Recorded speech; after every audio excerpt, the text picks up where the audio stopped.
Всем привет! Сегодня я расскажу, как мне удалось купить билет и попасть на финал Лиги Чемпионов. Что такое финал Лиги Чемпионов, я думаю, все знают. Это одно из самых престижных событий в мире футбола и мира спорта в целом. С детства люди, которые смотрят футбол, ожидают финал, и ты смотришь телевизор и думаешь, вот, когда-то бы мне там оказаться. Потому что 80 тысяч человек, допустим, на этом стадионе, ты думаешь, почему бы в один день одним из них не стал я?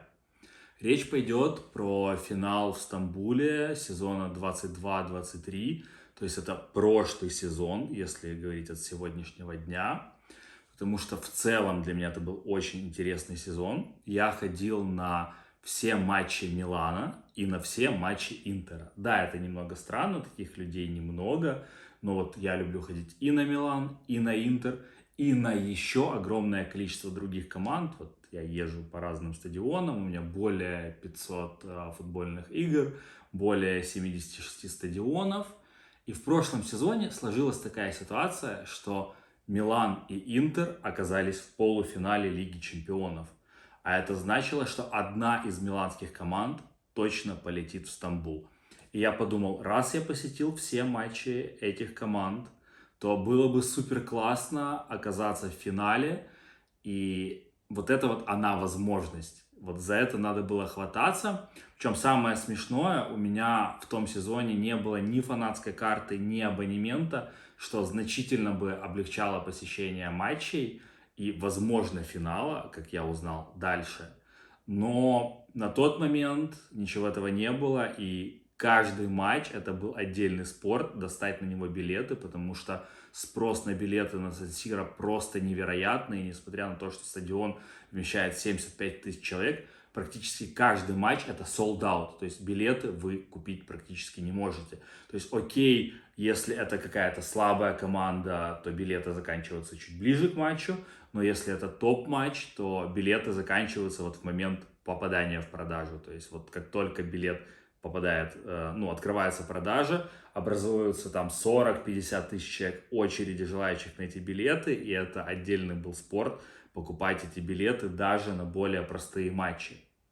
Но вот я узнал, что обе команды в полуфинале, и я подумал, что Стамбул не самое лучшее место для финала европейского турнира, потому что кто бы туда ни попал из команд, оставшихся на тот момент, добираться туда не очень удобно. Мы знаем, что футбольные фанаты обожают ездить на автобусах, и они ездят на все события колоннами этих автобусов. В Стамбул из Милана, из Манчестера попасть достаточно тяжело. И вот был первый стратегический шаг. Я решил, что если я хочу это сделать, я должен купить билет пока он еще был доступен, потому что, смотрите, в обычный день перелет Милан-Стамбул прямой стоит порядка 80 евро и куча рейсов. В тот момент, когда обе команды оказались в финале, уже еще неизвестно было, кто туда попадет. Я открыл поисковик билетов и увидел, что самый дешевый вариант попасть из Милана в Стамбул в день финала, либо около того, это 200 евро, причем прямых билетов уже не было. Я должен был лететь Милан-Варшава, Варшава-Стамбул. То есть такой крюк-треугольник, но это лучше, чем ничего, это единственное, что оставалось. Поэтому я рискнул, тем более у меня в Турции были близкие люди, и я подумал, что даже если мне не удастся попасть на финал, я хорошо проведу время в Турции после финала. Но я буду делать все, чтобы попасть на стадион, я буду искать варианты, пытаться купить билет возле стадиона, купить его в интернете, в общем, что-то буду думать, хотя я понимал, что вероятность того, что я попаду на финал, процентов 10, потому что я не был готов платить 2000 евро за эти билеты, а в среднем билеты у перекупщиков стоят порядка 2000 евро на финал. Это большие деньги, я не готов столько платить за матч, хотя много людей легко расстаются с этим, потому что я, например, ходил на все матчи сезона, но есть много богатых людей, для которых это престижно, и они могут за год посетить один футбольный матч, но это финал Лиги Чемпионов. потому что это престижно, это круто, они там встречаются со своими знакомыми, их комьюнити и все такое. Но вот я разговаривал с ребятами в кафе, и они говорят, что вот мы мечтаем попасть на финал. И вот они говорили, что они готовы были бы заплатить 2000. Я сказал, что, ну, мой потолок, наверное, это 500 евро. Что больше 500 евро в тот момент за футбольный матч, даже если это финал Лиги Чемпионов, я заплатить был не готов. Но 200 евро перелет, риск, но я решил, что стоит потратиться. Все равно время в Стамбуле, город приятный, оно того стоит, а финал будет вот такой крутой вишенкой, к которой надо стремиться. Потом, купив эти билеты, я стал ждать, потому что я понимал, что нет билетов в финал. Да, там УЕФА проводит какую-то лотерею на право покупки этих билетов, но говорят, что выиграть в ней практически нереально, потому что такое количество людей участвует, что, наверное, один там из 1000 или там один из 10 тысяч 5, я не знаю точную статистику, но это такой порядок цифр, получает право купить этот билет. Это не лотерея, выиграть билет. Нет, это просто вам дают право купить этот билет по номинальной стоимости. Я тоже участвовал в этой лотерее, конечно же, не выиграл, чему был не удивлен. И я стал ждать полуфинальных матчей. Это тоже отдельная история. Я в итоге попал на оба полуфинальных дерби, и Милан-Интер, и Интер-Милан на Сан-Сиро. Это, наверное, отдельная детективная история, как мне это удавалось, потому что стадион 80 человек, хочет попасть, наверное, на 200-300 тысяч человек. Поэтому, если выпуски такого формата вам понравятся, то я для вас, возможно, запишу еще всякие истории про то, как иногда мне удавалось попадать на матчи, что это реально интересно, как мне удавалось иногда покупать билеты. Иногда у меня бывали матчи, на которые так складывалось, что я оказывался без билетов. Это тоже отдельный талант. Не потому, что я не хотел платить, потому что, часто вы не можете купить билет. Вот sold out, в продаже ничего нет, и все, но вы хотите на этот матч. И это уже тоже отдельный спорт. В общем, я попал на оба эти матча. По итогам этих матчей стало известно, что в финал проходит Интер. Он тогда был сильнее, это было, в принципе, логично, и он попал в финал Лиги Чемпионов. В тот момент уже все фанаты Интера, мне кажется, еще сидя на стадионе, уже повыкупали все вообще оставшееся авиа. Я думаю, что еще до второго полуфинала, когда уже было понятно, что скорее проходит Интер, чем Милан, уже все фанаты повыкупали. Хотя если, в принципе, я в тот момент покупал 200 до полуфиналов, то я думаю, что многие настоящие фанаты выкупили авиа, еще не зная, кто пройдет. Просто потому, что для каждого фаната своего клуба поддержать свой клуб в финале — это мечта, это событие, ради которого, возможно, это часть их жизни. Попасть на финал Лиги Чемпионов, чтобы их клуб попал в финал и попасть на игру их клуба в финале. Поэтому, это супер желанно. В Милане люди живут футболом, и для них вот это больше, чем что-то. И интересно, что, посмотрите, из Милана в Стамбул должно было попасть, порядка 30 тысяч человек, потому что стадион Ататюрка 80 тысяч, и, соответственно, процентов 30 это фанаты Интера должны были быть, и я понимал, что супер тяжелая логистика, что, нет такого количества самолетов, чтобы перевести 30 тысяч человек из Милана в Стамбул, даже за несколько дней, и, никто не будет организовывать такое количество рейсов. На автобусах ехать далеко, на своих машинах. Понятно, что люди приехали и на автобусах, и на машинах, и на самолетах, и на поездах. Я не знаю, может, кто-то на лодках, на кораблях. В общем, это было такое большое паломничество миланцев в Стамбул. Крестовый поход, можно сказать. Но, это была тяжелая логистика. Но у меня было преимущество. У меня уже был этот перелет. И я стал ждать, как именно будут распределяться эти билеты. Я узнал, что квота фанатов Интера, именно фанатская, на стадионе, порядка 17-20 тысяч человек. А клуб, то есть это те билеты, которые может распределить клуб.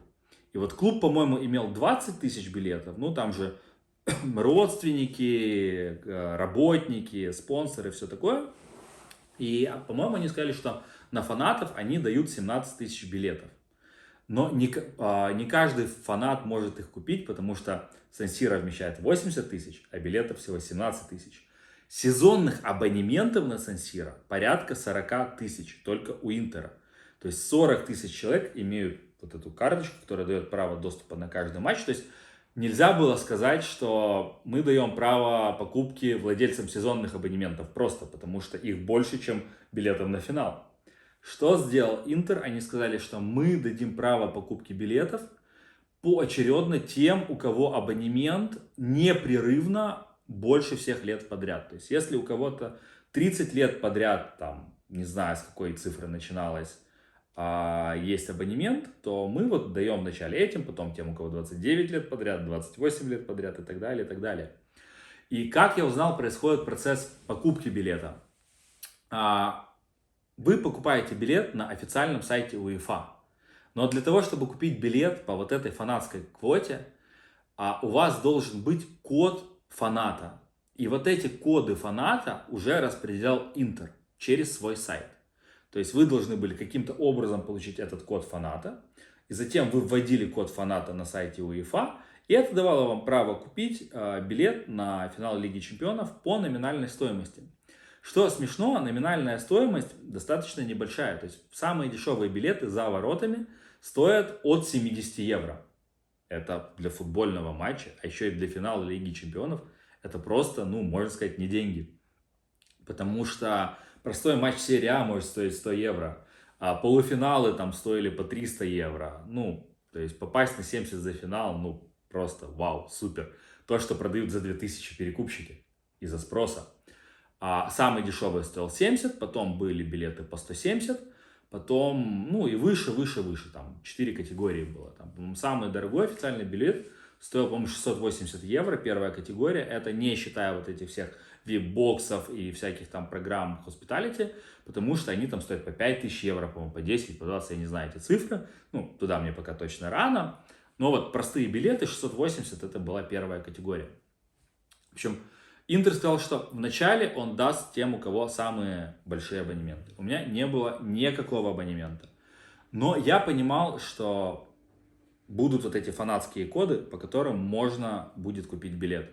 И я понимал, что, возможно, несмотря на всю любовь к клубу, именно из-за сложной логистики, кто-то из держателей абонемента не сможет полететь в Стамбул, потому что это супер дорого, супер далеко, много времени, много денег, и кто-то, возможно, откажется от своего кода. Не просто откажется, я понимал, что, то есть кто-то просто откажется, то есть если код не использовать в течение одних суток, он сгорал.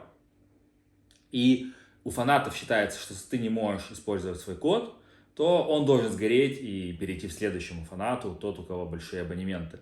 Но я понимал, что итальянцы ментально близки к нам, и что эти коды, возможно, кто-то будет как-то продавать. И я начал искать по группам в Фейсбуке, и вначале я просто зарегистрировался, стал ждать, еще кодов не было. Я даже взял перед моментом прохода Интера в финал и самим финалом еще был один матч на Сан-Сиро, на который я, конечно же, шел. И я взял табличку, написал на ней, что мне нужен код на финал Лиги Чемпионов. При том, что эти коды еще никто не получил, но моя логика была такая, что может кто-то будет понимать, что он этот код получит, и он не будет ехать на финал, и он захочет мне продать этот свой код. И я спрашивал в автобусе по дороге на матч, у кого абонемент, потому что я знал, что будут абонементы выдавать. Я просто на улице спрашивал, я на входе на стадион, когда видел у людей фанатские карточки, потому что, возможно, у них есть абонемент, я спрашивал, а не хотите ли вы продать в будущем свой код? И никто не хотел, и я на трибуне был с этой табличкой, я думал, может кто-то подойдет, предложит мне. После матча я стал у выхода со стадиона с этой табличкой, что я хочу купить код. Ни один человек не подошел ко мне с предложением. Наверное, потому что, во-первых, ни у кого этих кодов еще не было. А во-вторых, как у нас люди там не особо думают наперед, что вот, я его потом получу и там смогу его продать или что-то такое.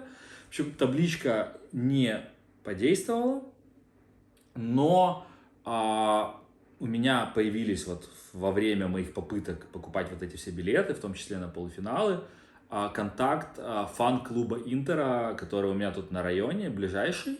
У них есть страница в Инстаграме, у них он многотысячный по количеству людей, то есть вот это фанатское движение делится на огромное количество маленьких подфан-клубов по городам, по районам, по каким-то там интересам, предпочтениям. И как-то там в одной из погоней за этими билетами я написал в Инстаграм на аккаунт ближайшего ко мне клуба, и у меня завязался некий контакт с менеджером, оказался очень приятный, добрый парень, который мне там по-своему помог, правда, его помощь мне в итоге не помогла, но я понял, что человек действительно добрый, и он хочет помогать, и все такое. И я ему написал, что я вот буду искать этот код, но он написал, нет, ну это будет невозможно, никто такой код не продаст, если у кого-то он будет, он не поэтому он отдаст другу, брату, к семье, родственникам, но что за эти коды все будут держаться. Но я понял, что это будет попытка. Потом я зарегистрировался в Фейсбуке в разных группах, где там продают билеты, меняются, все такое. И стал ждать там. И вот настал тот день, когда появилась первая партия этих кодов, которые вот люди могли использовать, и они уже начали покупать свои билеты. И в этих группах в Фейсбуке люди начали писать, что они готовы продать свой код за 1000 евро. 1000 евро нет, это не билет, это просто код на право покупки билета. И покупать код в группе в Фейсбуке за 1000 евро, да даже не за 1000, даже дешевле, но вы понимаете, сколько мошенников в Фейсбуке. Всегда вокруг футбольных билетов очень много мошенников, потому что люди хотят попадать на матчи, готовы платить большие деньги, а где есть большие деньги, там всегда много мошенников. И я пытался найти код через эти группы, но мне так и не удалось найти кого-то, кто бы предложил адекватную цену, либо я понимал, что это как-то надежно. Я написал еще раз в этот фан-клуб, что вот уже коды есть, может кто-то хочет продать. Менеджер им сказал, нет, все коды распределены, никто не продает, что кто не едет, тот передает, как я говорил, уже своим родственникам, друзьям. И вот, я говорю, слушай, если вдруг кто-то появится с одним кодом, я готов купить, я вот хочу, я настроен серьезно. Говорит, хорошо, я, если что, буду иметь в виду, но я понимал, что вряд ли мне это удастся, я уже на этапе полуфиналов так все было сложно, что я думал, что, наверное, я полечу без билета, что, была глупая идея покупать это авиа, вообще надеяться попасть на финал, что, не получится. Я как-то с этим смирился и стал ждать. Все равно как-то искал эти коды. И тут в часов 10 вечера мне написал этот менеджер, что у них в фан-клубе есть какой-то человек, который не полетит и у которого как-то не получилось там близким людям этот код передать, и он готов его продать. И цена этого кода 300 евро. Просто коды, это не цена билета, что человек за 300 евро готов отдать мне свой код на право покупки билета. Я сказал, что да, я готов, я хочу. Вот, вы знаете, вы когда задаетесь какой-то целью, деньги отходят, бывает, на второй план. И я подумал, что 300 евро будет стоить код, и я понимал, что за 70 евро уже билетов нет, все распродано, но за 180 или за 180 еще билеты остались, и в принципе, что это как раз выйдет 480 евро, как раз это до тех 500 евро, на которые я был готов раскошелиться изначально, о которых я заявил, кстати, во вселенную, что за 500 вот я бы на финал пошел. Он мне дал контакт этого парня, сказал, что это надежный, проверенный человек, что это не кто-то там из Фейсбука, с группы. Я списался с парнем, и он мне говорит, все, переводи 300 евро мне на PayPal. Я тебе скину код. Я не очень доверчивый человек. Я, с одной стороны, понимал, что это не кидок, что, скорее всего, все будет нормально. Но, во-первых, у меня там были какие-то проблемы в начале с доступом в PayPal аккаунт. Во-вторых, я не очень люблю делать переводы. В-третьих, я волновался, что получится такая ситуация, что я переведу деньги, он мне скинет код, у него не будет умысла мошенничать или что-то такое, но произойдет какая-то техническая ошибка. Или Я зайду, а все билеты уже будут проданы. И как я ему скажу? Верни мне 300 евро, я не смог купить билет, или там у меня что-то там заглючило. Ну, уже будет как-то странно это. А отдать 300 евро за код, который в итоге может не сработать, тоже мне не хотелось. И я начал его уговаривать на личную встречу. А это уже было порядка 11 ночи. А этот человек живет не в Милане, человек живет на Комо. Это, ну, порядка 40 минут езды от Милана на автомобиле, если быстро. Он вначале начал отказываться, говорит, нет, давай PayPal, все такое, лично я не хочу, долго ждать, все такое. Я уже в какой-то момент даже смог залогиниться в PayPal, думал, что может стоит перевести, но в итоге подумал, что 300 евро все-таки нормальный такой риск, а доехать до Кома это 40 минут плюс, ну, допустим, 20 евро на бензин, что я готов рискнуть, и не удалось его уговорить меня дождаться. Я ему объяснил, что я лечу быстрее стрелы, что 40 минут, и я буду у него. Я ему объяснил, что я ему доверяю, что проблема не в том, чтобы перевести ему деньги, а просто, что вдруг вот произойдет вот эта ситуация с какой-то ошибкой. Он сказал, ладно, если тебе так будет спокойнее, я понимаю как бы тебя, окей, давай встретимся, назначил мне встречу на Комо. Забавно, что, конечно же, это все происходило возле стадиона Комо, что довольно символично. Я прыгнул в машину и полетел очень быстро на Комо на встречу с этим парнем. Реально минут за 40 я долетел, набрал его, мы встретились возле магазинчика, где там светло, потому что, ну, тоже для него это какая-то странная ситуация, что кто-то, не говорящий по-итальянски, в 11 вечера едет на Комо за наличные покупать этот код. Ну, итальянцы такое, я думаю, тоже не очень понимают. Причем мы встретились ночью в парке, как будто бы у нас какая-то там сделка. Ну, в парк на Комо это не какое-то там страшное место, это место, где приятно прогуливаться, но ситуация достаточно символическая была. Он представился, объяснил, что он не какой-то там спекулянт. Он мне сказал, что у него абонемент на Интер 20 лет подряд. Вы представляете, 20 лет подряд человек покупает сезонный абонемент, как я понимаю, скорее всего, на одно и то же место на стадионе, чтобы ходить и поддерживать свою любимую команду. И поэтому вот он попал вот в эту первую партию людей, кто получили коды и мог таки купить какой-то адекватный билет. И он сказал, что он, во-первых, он был на финале Лиги Чемпионов в 2010 году в Мадриде, в котором Интер таки выиграл. И он мне показал фотографии и все такое. И он рассказал, что он вот болеет с детства, и что он часто ездит на выезды, и что вот он был на этом финале.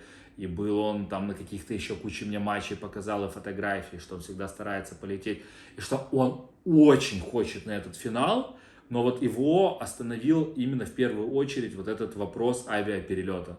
Говорит, ну, билеты, он сказал, по-моему, 1000 евро, я не помню, то ли в одну сторону, то ли туда-обратно, но не каждый готов отдать 1000 евро только за билеты, плюс он сказал, что у него какая-то там накладка по работе, что те билеты, которые можно взять, он уже там, ну, не успевает вовремя прилететь и улететь, и он говорит, ну, нет, он говорит, я люблю Интер, но отдавать 1000 евро только за перелет. Говорит, если бы в любом другом месте, куда мы могли поехать все вместе на автобусе или на машине или что такое, говорит, я бы поехал. Он говорит, но лететь в Стамбул за 1000 евро какими-то непонятными вот такими вот рейсами с там проблемами потом на работе, он говорит, это слишком, поэтому я вот принял такое решение, что я продам свой код кому-то, кто действительно хочет, и такая цена, чтобы попал действительно настоящий фанат, а не просто там лишь бы попасть. И говорит, я на эти 300 евро куплю себе сезонный абонемент в следующий год, потому что действительно сезонный абонемент на его места стоит практически, ну, около 300 евро, то есть ему так повезло, что за счет того, что Интер попал в финал, он вот окупил себе весь сезонный абонемент. Хорошая сделка для него, но и хорошая сделка для меня, потому что я действительно очень хотел попасть, и мне хотелось хоть раз в жизни это сделать, и это был тот самый шанс, когда это было возможно. И мы с ним начали покупать, и зашли на сайт УЕФА, ввели этот код. Я попал на страницу покупки билетов, я выбрал это, он мне сразу предупредил, что нет билетов по 70 уже, что есть только от 180, я на это был согласен и готов. И я купил вот эту себе третью категорию за 180 евро. До последнего момента было волнение, все ли получится, потому что на этих сайтах UEFA часто проблемы с платежными картами, с тем, с этим, то есть, ну, супер богатая организация, ну, не всегда у них получается хорошо организовать, но в какой-то момент транзакция прошла, причем, по-моему, даже с первого раза, и я сразу заулыбался, что мне получилось, он говорит, ты счастлив? Я говорю, да, я очень рад. Он меня попросил, говорит, слушай, я вот не могу попасть на финал, но, пожалуйста, пришли мне какие-то фото, видео, там, себя. Ну, во-первых, как я понимаю, он хотел убедиться, что я действительно как бы туда поеду, потому что у него, наверное, были подозрения, что, возможно, я перекупщик, потому что ситуация странная, и, ну, если бы я был перекупщиком, то действительно, получается, мне этот билет обошелся 500 евро, и я знаю, что за 2000 евро эти билеты просто разбирают, как бы вот легко. Очень большой спрос на них. И он думал, может, я такой вот хитрый перекупщик, который через вот этот код решил подзаработать. Но нет, я действительно хотел на этот финал, и я не собирался его продавать. И я ему потом прислал и фото, и видео со стадиона, и я таки попал на этот финал. Финал — это тоже отдельная история, как я туда добирался, как все проходило. В общем, ну, про покупку билета вы поняли, что если вы когда-то будете хотеть попасть на финал и не за все деньги мира, и у вас нет сезонного абонемента, вам надо искать кого-то, кто продает эти коды. Или продает, не знаю, может, подарит. Вот сейчас недавно я помог другу попасть на финал Лиги конференций. Это не настолько желанное событие, но туда попасть проще, и там тоже это все происходило через коды. Но там код было проще получить, просто надо было взять фанатскую карту, там, Фиорентины, потому что в Афины там тоже не все готовы были ехать. Ну вот так вот я попал на финал Лиги Чемпионов за, ну, по сути, 500 евро. 300 евро код, 180 евро официальный билет, плюс 20 евро доехать. Это стоимость билета. Плюс перелет в одну сторону 200 евро, обратно уже там, допустим, 100 евро, 80 евро, плюс проживание там, питание. Ну, в общем, я думаю, что посещение Лиги Чемпионов, финала обошлось все вместе, ну, грубо говоря, порядка 1000 евро. Стоило ли это того? Ну, я никогда обычно не жалею о чем-то, что я делал, если это там не было какой-то очевидной ошибкой. Это была, так сказать, детская мечта, это было, знаете, как виш-лист, что окей, я побывал на финале Лиги Чемпионов, там бывают разные люди, но для меня, как человека, который посетил более 500 футбольных матчей, это, ну, весомый бриллиант в моей коллекции, потому что я когда много посещал, меня даже вот люди иногда спрашивают, а вот на финале Лиги Чемпионов ты был? Теперь я могу вам сказать, да, я был на финале Лиги Чемпионов, и это было интересно, но я вам должен сказать, что финал Лиги Чемпионов, как по мне, довольно сильно переоценен вот во всех параметрах, потому что по атмосферности, ну, я бывал на матчах, на большом количестве матчей, более атмосферных, потому что все-таки многие настоящие фанаты до финала вот как-то могут не попасть, то есть, а вот самые настоящие фанаты часто вот они такие более приземленные, и у них не всегда есть возможность попасть именно на финал. Хотя, вы понимаете, ну, на финал слетаются фанаты со всего мира, то есть Интерклуб Майами, Интерклуб Азия, там то это, то есть там просто со всех точек были фанаты тоже, но они не настолько как бы организованы, и там, хотя фанаты Интера были очень крутые, они пели весь матч, у них была крутая хореография перед матчем, фанаты Манчестер Сити, конечно, послабее, они сильнее в пабах, но тоже нормально. В общем, конечно, финал это атмосферно, но бывают матчи атмосфернее. Что касается самого матча, Интер проиграл 0-1. Конечно, хотелось бы, чтобы Интер выиграл, но проиграть 1-0 Манчестер Сити, ну, это нормальный результат, как бы я не ожидал, что Интер выиграет, поэтому я не был этому слишком расстроен. Но по зрелищности футбола тоже финалы, они обычно достаточно закрытые, то есть бывают матчи позрелищнее. Поэтому я не могу сказать, что финал Лиги Чемпионов это там самый крутой матч, который я посещал. И второй раз вот на вот эту всю суету, с этими кодами, с этим волнением, смогу я купить билет, не смогу, долечу я или нет, там по перелету тоже была куча нюансов. Наверное, я бы не ввязался в эту историю повторно. Я не жалею, что я ввязался тогда, потому что это незабываемый опыт, крутые впечатления, все такое. Но вот в таком формате, ну, это, наверное, слишком. То есть я понимаю людей, которые туда не летят. Если бы у меня был сезонный абонемент, и я мог бы купить этот билет там за 70, за 200 евро, без вот этой мороки с кодами, и точно, и если бы он был где-то ближе, куда не надо было бы добираться так сложно, я бы попал на следующий финал с радостью, на другой финал. Либо, если бы я был очень богатый человек, и для меня там отдать 2000 евро за один футбольный матч, ну, плюс, понимаете, помимо там билета еще куча расходов, ну, тоже классно попасть на финал. Но вот если это там, последние ваши деньги, или там, не знаю, если стоимость финала для вас очень большая, или если вам как-то это все очень сложно дается, ну, наверное, есть много других матчей. Но я рад, что я побывал на финале.